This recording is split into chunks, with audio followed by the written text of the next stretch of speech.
เมื่อยพี่น้องเนาะกับทักทายสบายดีนะสบายดีเด้อโดยสบายดีเบิดสุขคนเด้อกับสบายดีเด้อพ่อแม่พี่น้องเบิดสู่คนเนาะทางในลาวแล้วก็ต่างประเทศเนาะยินดีต้อนรับเข้าสู่ซองเบาเจ็บคือเก่าพี่น้องเนาะเมื่อกี้ก็อนามัยทางพี่น้องเป็นที่หอยนะแต่ว่าตอนนี้ก็เบาเจ็บมาหาน้องสลีคือเก่าพี่น้องเนาะนะเมื่อยปะเมื่อยอยู่แต่ก็คุ้มเนาะโดยโอเคนะประมาณนี้เลยพี่น้องแต่ว่าจะนัดจังหวะกันนะพี่น้องนะประมาณนี้เลยพี่น้องโอเคเมื่อยพี่น้องเมื่อยเพราะว่ามียังก็แถวนั้นเห็นยังมียังก็อยู่เฮาเฮ็ดเมื่อกี้นี่นะตัดไม้แล้วก็มียังลายกว่าหมูแต่ว่าเฮาหยาดยังหมดแดงพี่น้องลำบากเลยพี่น้องเลยกับหมดแดงเฮ็ดโอ้ก็แตกเลยตายแตกเลยบ่ได้แตกบ่แตกหนักเกินยังไงนี่นะก่อนจักจังสั่นขักไว้ตกเกือบแตกพี่น้องกินข้าวกินน้ำแล้วบ่ยังหากามาแต่เวียกเด้อทีมงานเฮาก็บ่มีไฟกินข้าวแล้วข้าวเพลนก็บ่ทันกินพี่น้องแต่ว่าสู้แหละช่วยเหลือน้องเพิ่นเนาะแต่ว่าตอนนี้ก็มาหาน้องสาลีก็มีเรื่องดีนะบ่ตูนนะแม่นมีข่าวดีเพราะว่าผู้ใหญ่ใจดีเพิ่นทักมาแม่นคันสิว่าทักก็บ่แม่นแล้วโทรหาตั้งโทรเลยร่วมนํกันเลยกับบ่ตูนเมื่อคืนนี้นะเมื่อคืนเนี่ยร่วมนํกันเลยผู้ใหญ่เพิ่นก็ฝากเงินมาให้นะเพิ่นฝากแล้วนะแต่ว่าไปกับบ่าวตูนเอาเงินได้บ่มื้อนี้บ่ได้ซ้ำบ่ได้วันยังมื้อนี้วันยังวันเสาร์พี่น้องบ่เจ็บกับบ่ตูนเฮาก็ลืมคิดนะแม่นลืมจนลืมมื้อลืมวันเลยแม่นเฮาคิดว่าวันธรรมดาก็เลยไปแม่นไปธนาคารสมพแบบก็บ่ได้เปิดเนาะกันว่าจะฮอดโมงโอ้ติแท้อยู่ไสได้วันเสาร์พี่น้องเอ้ย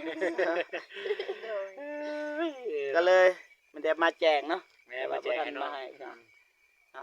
มาแจ้งผู้ใหญ่ใจดีเพิ่นก็ฝากให้น้องสาลีก็100เหรียญพี่น้องแต่ว่าก็ภายใน100เหรียญเพิ่นก็บอกให้ซื้อข้าวซื้อมะเพ็ดซื้อหยังที่น้องต้องการว่าซั่นซะแล้วก็เรือนั้นบางทีก็เติมน้ำมันให้ทีมงานเฮาเล็กๆน้อยๆนะเพิ่นก็มีเราก็จดไว้เป็นที่เรียบร้อยนะแบบบริหารเงินแบบนี้เป็นรายการเลยเนาะแม่นเป็นรายการเลยดีก็สิว่าก็ผู้ใหญ่ใจดีนั่นแหละแต่ว่าเพิ่นบ่ให้บอกชื่อเสียงแห่งนามแต่บอกว่าให้น้องสลีว่ามาแจ้งข่าวดีให้น้องเพิ่นแน่เพราะว่าเพิ่นก็โทรหาไปรับแล้วบ่เงินหั่นเฮาก็ว่ายังแต่เพิ่นว่าให้มาบอกเด้อเฮาก็มาบอกหั่นนะที่จริงเฮาก็ว่ามื้อหน้าเอาสิไปกับแล้วก็ถือเงินมาเลยแต่ว่าตอนนี้เฮาก็มาด้วยตัวเองเพราะว่าผู้ใหญ่ใจดีก็บอกให้ไปแจ้งก่อนก็ได้เพิ่นว่าไปแจ้งเด้อเพิ่นว่าทีมงานเฮาก็เลยไปนะประมาณนี้เลยพี่น้องเนาะจากการเฮาได้ลมเมื่อคืนเนี่ยลมกับผู้ใหญ่นะไปถ่ายให้แน่ไปอัปเดตน้องสลีให้แน่ว่าอยากเบิ่งนะน้องสลีคือสิฮู้จักแหละสลีก็สิฮู้จักอยู่เนาะได้ลมสายอยู่แม่นผู้ใหญ่ใจดีคนนี้นะประมาณนี้เลยพี่น้องเฮาก็บ่มีหยังมาให้มีแต่มาหาน้องสลีเพราะว่าแจ้งข่าวดีมาแจ้งข่าวดีเพราะว่าเฮามาแต่เฮ็ดเวียกมาแจ้งข่าวดีให้น้องสลีเลยปุ๊บปั๊บเลยเพราะว่าทีมงานเฮาก็สิกลับเนาะเพราะทีมงานเฮาก็ถ่ายอยู่เทิงนะคันบ่แจ้งก็น้องก็บ่มีกำลังใจเนาะอยากให้น้องมีกำลังใจยันว่าน้องสู้เนี่ยยันว่าน้องจะมีแรงบันดาลใจในการสู้ต่อไปเนาะทางน้องสาลีแล้วก็อยากฮู้ว่าเพราะว่าน้องเพิ่นบ่มีน้ำนะเฮาก็ขุดน้ำสร้างให้แต่ว่าอยากฮู้ว่าน้องละอาบอยู่ไสนะแต่ละมื้อน้องอาบอยู่ไสก็อยู่ลุมนี่ตัวอย่างว่าอยากให้พาทีมงานไปเบิ่งนะแม่นลักษณะแบบไปเบิ่งบอลอาบซื่อๆนะบ่แม่นว่าสิ เดตในการอาบประสัน บ่ ๆเนาะ บ่เฮาบ่เฮ็ดแบบนั้นพี่น้อง ไปเบิ่งแบบอยู่บอนน้องอาบซื่อๆนะว่าเป็นแบบใดอะนะ แม่น เนาะกันสั้นเนี่ยพาบ่อายไปได้บ่ ได้ โอเคสั้นบ่ว่าลอย ไป ใหญ่ บ่ ทาง ไปเลย ไป บ่ เพื่อเป็นการ ไปก็ บ่เสียเวลา ไป ไปกับเกมรถน้องไปเดี๋ยวบ่อายถ่ายอยู่นี่ น้องซาซาลีเพิ่นออก ไปกับพร้อมแล้วก็น้องไป ไปทางใด ไป ไปทางใดทางนี้บ่ ทางนี้บ่ ไป พี่น้องเอ้ยไปเบิ่งก่อนน้องทะเลอาบน้ำหลายคนว่าอยากเห็นพี่น้องเนาะ แม่น อ่า เพิ่นว่าเนี่ยน้องซาลีอาบน้ำจังใดเพราะว่าน้องเราอาบกลางคืนเด้ งานจนรายการคืนต้นน้องเนาะ ต้น ไปเจอกันอยู่ อยากรู้ว่ามันไกลส่ำใดไป ไป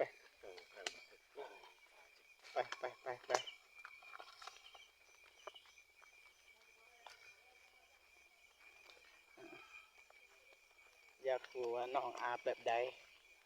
อาบอยู่ไสพี่น้องนะทางนี้ก็ได้อันนี้ย่างทางนี้นี่ย่างทางนี้ก็ได้โธ่ลำบากแท้ พี่น้องเอ้ย สิลง แบ จะ บ ได้ นี้ บัด ทุกมื้อบ่แบบนี้ลงไปพุ่นบ่ ทุกมือเลยทุกมือเลยบ่ ยากแล้วตอนขึ้นที่ตอนลงเนี่ยสิเปื้อนก็เปื้อนเพราะว่าลงไปอาบน้ำเนาะ แม่น ตอนขึ้นนี่ที่เนาะพี่น้องเอ้ย เขาอาบอยู่นี่ไล่ครอบครัวหรือว่าอาบเบิดบานเลย นายคุณพ่อบัดน้ำบ่มี โอ้โธ่ พี่น้องเอ้ย อันนี้ก็ใส่อยู่พี่น้องโอ้มีปลาพี่น้อง นี่บ่อาบอยู่นี่พี่น้องน้ำก็มันไหลมาได้เดิน พี่น้อง คือน้ำบนที่เป็นน้ำธรรมชาติ มีปลาพี่น้องมีปลา มีป่าขนาดได้มีป่าเด้อสลีจะกินป่าก็จับได้เลยใน2-3ตัวเยอะ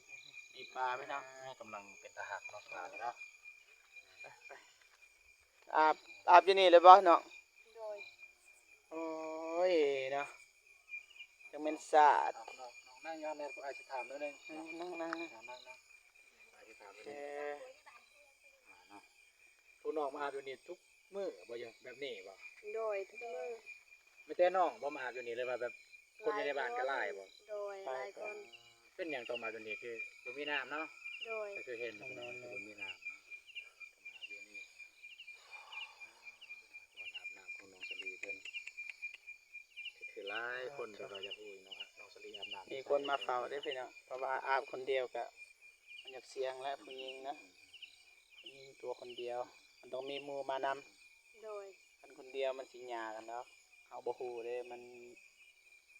นี่แหละสังคมเฮาบ่ฮู้แล้วเป็นแนวใด แม่นเพราะว่าลงมาอาบก็ยังอยากเปรียวแน่ แม่นเป็นห่วงน้องสาลีเพิ่นแต่ว่าเฮาก็พยายามหาทางอยู่พยายามหาทางช่วยเหลือน้องอยู่แต่ว่าก็คือว่านะคือฮู้นะอืมประมาณนี้แต่ก่อนก็มาตักแค่นี้แหละนำมานี่แหละนี่แต่ก่อนมาตักอย่างนี้มาแม่นอยู่นี่แล้วก็อยู่เทิงแต่ว่าอยู่นี่ก็บ่อนอาบพี่น้องเนาะ มันหน้ามันนี่มันบ่มีกลิ่นเหม็นมีหยังบ่ ก็มีกินอยู่ มีกลิ่นเนาะ โดย แต่ก็อาบได้นะ อาบได้ ก็จำเป็นนั่นแหละ เพราะว่าเขาเคยอาบนะแบบคันสิว่าก็รุ่นพ่อรุ่นแม่เนาะเขาก็อาบแบบนี้นะเขาก็เลยลึงเลยเขาเกิดมาแต่น้อยก็อาบน้ำอันนี้ก็บ่เป็นหยัง โดย เขาเคยอาบตัวอย่างว่ามีคนในเมืองซะมาพ่อน้ำแบบนี้นี่บางเทื่อเขาบ่อาบเลย แม่ เขาบ่อาบเด็ดขาดเลย ระดับเฮานี่ระดับเบาเจ็บเบาตูนก็ยังยากเลยคิดว่านี่ ก็บ่แม่นแนวอื่นเนาะ แม่นเลย คือเฮาก็เคยอาบน้ำที่แบบมันก็สะอาดกว่านี้แน่นะแบบนั้นอะนะมันก็บ่ติตัวนี้พี่น้องเนาะก็คือน้องทะเลก็บ่มีทางเลือกแลคันบ่อาบก็ต้นโตเป็นเฮ็ดจังได๋มาแต่เด็กแต่งานเนาะ โดย ไม่แต่สำนี้แหล้วพี่น้องเนาะเฮาก็มาถ่ายบอดน้องสาลีอาบน้ำแต่ว่าตอนอาบทีมงานเฮาก็บ่ได้ถ่าย แม่นจะบ่ได้ทายตอนน้องอาบเด้อ มัน แต่ว่า มันก็อยากล่วงเกินส่วนบุคคลนั่นแหละคือว่านะเฮาก็บ่อยากก้าวไกลประมาณนั้นแหละพี่น้อง ที่ทายนี่ก็แบบว่าอยากฮู้คือกันนะแบบว่าบอนที่น้องอาบมันเป็นแบบใดนะเนาะ แม่ เบิ่งก็จะไปเฮาสิอ่านก่อนสิทาย ได้ ท่านผู้ชมเบิ่ง โอ ก่อน เค เป็น ถ่า ทาย ยเนาะก็คือเป็นประมาณนี้พี่น้อง ไม่แต่ว่าก็ านเฮาก็มาแจ้งข่าวดีก็ประมาณนี้แหละ โดย มีแต่วันจันทร์เด้อวันจันทร์ทีมงานเฮาสิไปเอาเงินแล้วก็มาซื้อเครื่องของแล้วก็มามอบให้น้องเด้อ โด เพ ย ราะว่ามื้อนี้ก็วันเสาร์เอาเงินบ่ได้พี่น้องเนาะเพราะว่าเท่าเมืองเฮาก็มันบ่หลายบ่อนรับเงินหันก็ประมาณนี้แหละพี่น้องเนาะมีแต่เบาเจ็บก็สิขอตัวกลับก่อนเนาะ ประมาณนี้แหละน้องก็สิอาบเลยบ่ โดย ถ้าน้องสิอาบก็ทีมงานเฮาก็สิกลับก่อนเด้อ โดย บ่แม่นว่าทีมปากกันแน่น้องเลยเพราะว่าทางนั้นก็มีหลายคนอยู่3คนพี่น้องเนาะกับหมู่คู่น้องเพิ่นเนาะก็ประมาณนี้แหละนะ โดย จังใดก็อยากให้น้องขอบอกขอบใจผู้ใหญ่ใจดีที่ฝากเงินมาให้นะ โดย ซึ่งผู้ใหญ่ใจดีก็อยู่ต่างประเทศนะอยู่สหรัฐนะจังใดก็ฝากให้ขอบอกขอบใจผู้ใหญ่ใจดีที่ฝากเงินมาให้นะขอบใจเป็น ก็ แน่ ขอกับใจพี่ใจบุญทางต่างประเทศเด้อขอความเจ็บอย่าสิได้ความใครอย่าสิมีขอให้ร่ำให้รวยให้สุขให้มานเด้อสาธุ ประมาณนี้เลยพี่น้องเนาะ โดย เบาเจ็บสิคอโตกลับก่อนเด้อ โดย เราเอาไว้เจอกันเนาะมื้อหน้าเนาะมื้อหน้าประมาณวันจันทร์ก็สิได้อยู่ดอกคิดว่าคันเบาเจ็บบ่พาไปนี่ไปนั่นนะกับเบาตูนนะก็สิมามอบนำกันเลยนะประมาณนี้เลยพี่น้องเนาะนี่ยังเบาตูนสิถ่ายเด้อถ่ายได้เลยนะได้ประมาณนี้แหละโอเคอายกลับก่อนเด้อ โดย โดย ได้ครับบ๊ายบายเนาะบ๊ายบายไปได้ถือว่าเบาเจ็บก็มาแจ้งข่าวดีให้น้องสลีจังไดก็ขอบคุณนะผู้ใหญ่ใจดีที่เมตตาสงสารน้องสลีสุดท้ายนี้ก็ขออวยพรให้ผู้ใหญ่ใจดีจงมีแต่ความสุขนะสุขภาพแข็งแรงนะไปที่ใดก็ขอให้ปลอดภัยอายุมันคนยืนนะนอนหลับก็ได้เงินหมื่นนอนตื่นให้ได้เงินแสนเงินล้านนะเบาเจ็บก็ขอตัวกลับก่อนนะจังไดก็ขอบคุณนะผู้ใหญ่ใจดีและก็ FC ทุกท่านที่เข้ามาให้กำลังใจเบาเจ็บตลอดมานะตอนนี้เบาเจ็บขอตัวกลับก่อนนะเอาไว้เจอกันคลิปหน้าสำหรับคลิปนี้ขอกล่าวคำว่าสบายดีนะ